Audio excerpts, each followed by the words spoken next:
क्या प्रेम सच में समय के साथ फीका पड़ जाता है या फिर हम बस अपने असली रूप में आ जाते हैं? फिर स्मिता के साथ क्या हुआ कि वह एक दूसरे के साथ करने पर मजबूर हो गई। शादी के 1 महीने बाद की बात है। स्मिता खिड़की के पास बैठी थी। गर्मी की रात थी, लेकिन हवा ठंडी लग रही थी।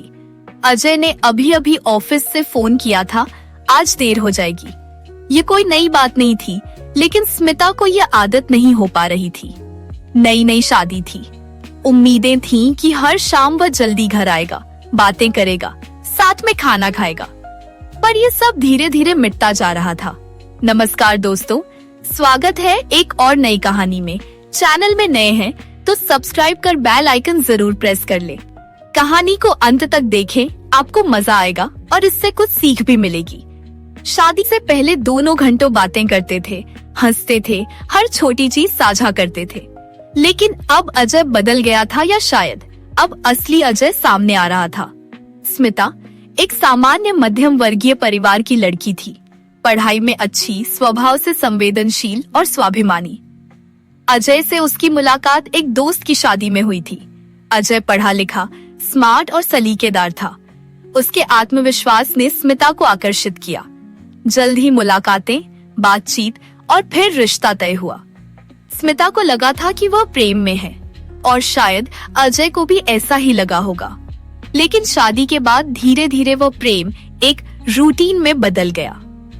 अब वो पहली रातों का आकर्षण, चुंबन, छुआन, गर्म सांसों की उत्तेजना सब जैसे ठंडी राख में बदल गया था। स्मिता को लगता, क्या प्रेम सच में समय के साथ फीका पड़ जाता है या फिर हम बस अपने असली रूप में आ जाते हैं? अजय अब अधिकांश समय फोन या लैपटॉप में बिताता। जब कभी स्मिता पास आने की कोशिश करती तो वह थकान का बहाना बनाकर मुंह फेर लेता। आज मूड नहीं है, बहुत काम था आज। तुम खुद समझदारी से काम लो स्मिता। शुरुआत में स्मिता ने समझने की कोशिश की, लेकिन जब लगातार हफ्तों तक कोई स्पर्श, कोई आलिंगन, कोई प्रेम नहीं मिला तो उसके भीतर एक शून्यता भर गई। रातें अब तन्हाई की सहेली बन चुकी थी। वह अक्सर बिस्तर पर लेटे लेटे खुद से सवाल करती, क्या मैं उसमें कोई उत्तेजना नहीं जगाती? क्या मैं अब सुंदर नहीं रही? जब विवाह सिर्फ साथ रहना बन जाए और 2 लोग कमरे में हों, लेकिन एक दूसरे के जीवन में न हो, तब दरारें दिखाई नहीं देती, लेकिन धीरे धीरे रिश्ते को खा जाती हैं। स्मिता ने एक दिन अजय से बात करने की कोशिश की। क्या हम ठीक है? अजय ने कहा। हाँ, हम ठीक हैं, बस थोड़ा बिजी हो गया हूँ, सब नॉर्मल है। वह नॉर्मल शब्द स्मिता के दिल पर हथौड़े की तरह गिरा।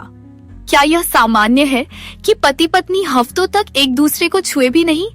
क्या यह सामान्य है कि उनके बीच कोई संवाद न बचे? स्मिता ने स्कूल में टीचिंग शुरू कर दी।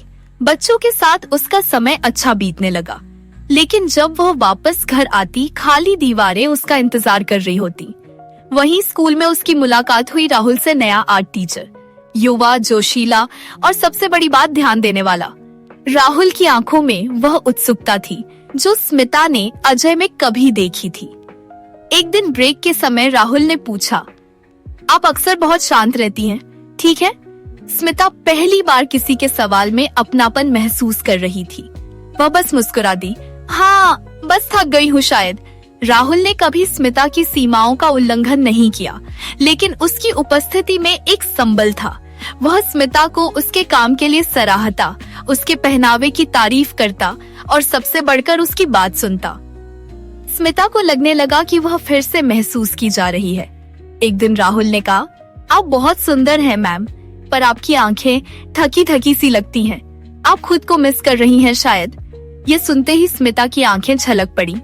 किसी ने शायद पहली बार उसके भीतर झांकने की कोशिश की थी। उस दिन अजय का फोन आया, आज 3 दिन के लिए ऑफिशियल टूर पर जा रहा हूँ। स्मिता ने राहुल को एक प्रोजेक्ट पर मदद के लिए घर बुलाया।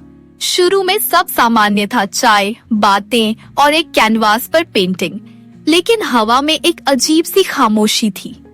स्मिता ने धीरे से राहुल का हाथ पकड़ लिया। राहुल ने कहा, क्या कर रही हैं आप? पता नहीं, बस इतना जानती हूँ कि मैं अब और अकेले नहीं रह सकती। उस रात 2 टूटे हुए लोग एक दूसरे की बाहों में समा गए। वह रात सिर्फ शरीर का नहीं, आत्मा का मिलन थी, करुणा, स्पर्श और मौन संवाद की रात। अगली सुबह स्मिता ने खुद से नजरें नहीं मिलाई। वह जानती थी कि जो हुआ वह समाज की नजर में गलत था, लेकिन उसके लिए वह रात एक जरूरत थी, एक पुकार थी जिसे लंबे समय से उसने दबाया हुआ था। राहुल ने कहा, मुझे माफ कीजिए स्मिता, मैं शायद वो दे बैठा जो आपको आपके पति से मिलना चाहिए था। स्मिता ने धीमे से जवाब दिया, शायद गलती तुमने नहीं की, गलती उस मौन की थी जिसने हमें खामोशी में जीने पर मजबूर किया। अजय वापस आया और हमेशा की तरह काम में व्यस्त हो गया, लेकिन अब स्मिता बदल चुकी थी। एक रात उसने अजय से कहा, हमारे बीच कुछ बचा नहीं है, मैंने तुम्हारे होते हुए किसी और के साथ रात बिताई। अजय चौंक गया, आंखें फैल गईं, लेकिन वह कुछ नहीं बोल सका। तुमने कभी पूछा भी नहीं कि मैं क्या महसूस करती हूँ, क्या चाहिए मुझे? इस रिश्ते में सिर्फ तुम्हारी थकान और मेरे इंतजार ने जगह ली थी। अजय ने गहरा सांस लिया, फिर कहा, मैंने तुम्हें खो दिया, शायद तभी जब मैं खुद को खो बैठा था। दोनों ने काउंसलिंग शुरू की। अजय ने महसूस किया कि उसने सिर्फ जिम्मेदारियों को निभाया था, रिश्ते को नहीं। स्मिता ने राहुल से दूरी बना ली। उसने अजय को एक और मौका दिया, इस बार बिना उम्मीद के, लेकिन ईमानदारी के साथ। धीरे धीरे अजय ने स्पर्श की भाषा सीखी, उसने मुस्कुराना सीखा और स्मिता ने फिर से अपने अस्तित्व को गले लगाया। वे फिर से एक दूसरे के करीब आए। अब वह प्रेम वैसा नहीं था जैसा पहले था, लेकिन वह अब सच था, कम लेकिन गहरा। रिश्ते केवल कागज पर नहीं निभाए जाते। स्पर्श, संवाद और समझ, यही रिश्ते की असली सांसें होती हैं। कभी कभी एक भटकाव भी हमें अपने सत्य की ओर ले जाता है।